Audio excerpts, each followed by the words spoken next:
Aujourd'hui, Arta Plaza vous emmène à Liège, au cœur de la galerie d'Aurore Maurice. Dans son reportage, Aurore nous ouvre les portes de son univers, celui des bijoux, de leur histoire, de leur matière et de ce qu'ils racontent à travers le temps.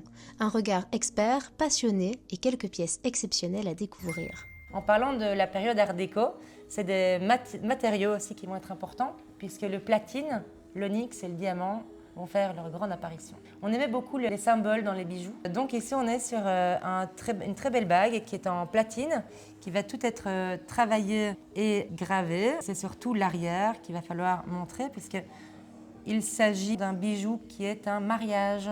Okay. C'est-à-dire que le dessous était une autre bague, principalement de 1850, 1880. Ils ont laissé. Et on a laissé cette matière, d'où le fil rouge, des bagues qu'on transforme au gré des générations et des générations. Et là, elle est tout à fait avec des diamants taille rose et un diamant ancien au milieu qui est de 57 facettes et pas 58.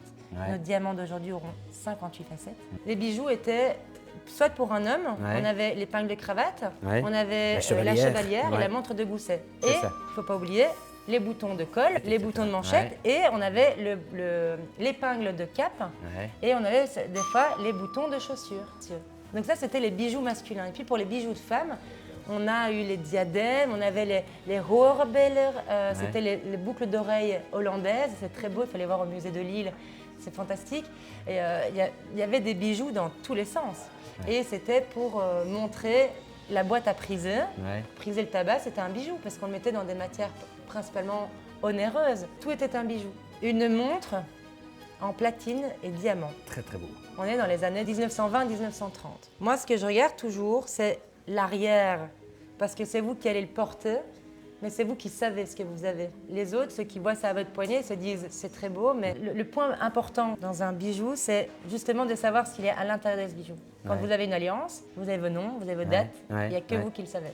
Et moi, je regarde la qualité, le travail d'une montre où tout est serti de diamants anciens, avec cette petite ficelle, bracelet en soie d'époque. Et ça, c'était pas une montre pour regarder l'heure, c'était une montre d'apparat. On a toujours eu, en fonction de là où on se trouvait, par exemple en France, en Angleterre et dans certaines régions françaises, la bague de fiançailles était toujours différente d'aspect, de matière aussi, que la Belgique ou l'Italie. On va aussi avoir un caratage différent. Le diamant, on va classer grâce aux 4 C. Cut, la coupe, la taille. Clarity, pour la teinte, pour la couleur. Carat, pour le poids, le carat. Est-ce que vous saviez qu'un carat, c'est 5 grammes? En dessous d'un carat, on parlera en points. 8 points, 4 points, etc. etc. L'importance du diamant, c'est taille ancienne ou taille moderne. On ne parlera plus de pierres qui sont semi-précieuses, on parlera de pierres fines. On ne dit plus de semi-précieuses. On va parler ici de diamants et surtout de bagues de fiançailles de l'époque, principalement fin 1800, début 1900, avec les toi et moi ou les vous et moi, puisqu'à l'époque, c'était une autre technique pour la drague et on se fiançait différemment. Aujourd'hui, par contre, on est en 2000-2020, on va avoir des bagues de fiançailles qui vont être des solitaires.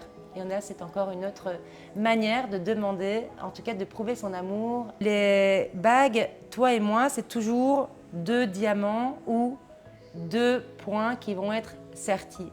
Une perle, un diamant. Une émeraude, un diamant. Et quand on est sur d'autres bagues avec les 4 pierres précieuses, parce qu'il y en a 4, le saphir, le rubis, l'émeraude et le diamant. Et chaque pierre était le signe d'une espèce de loyauté.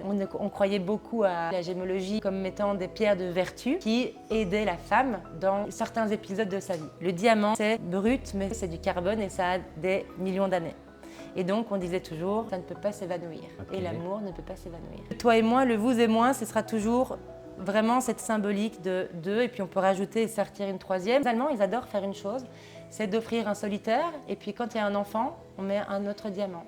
Un 3e, ça veut dire un 2e enfant. Et pour tout événement de la vie, on va venir sortir d'un diamant en plus sur une bague.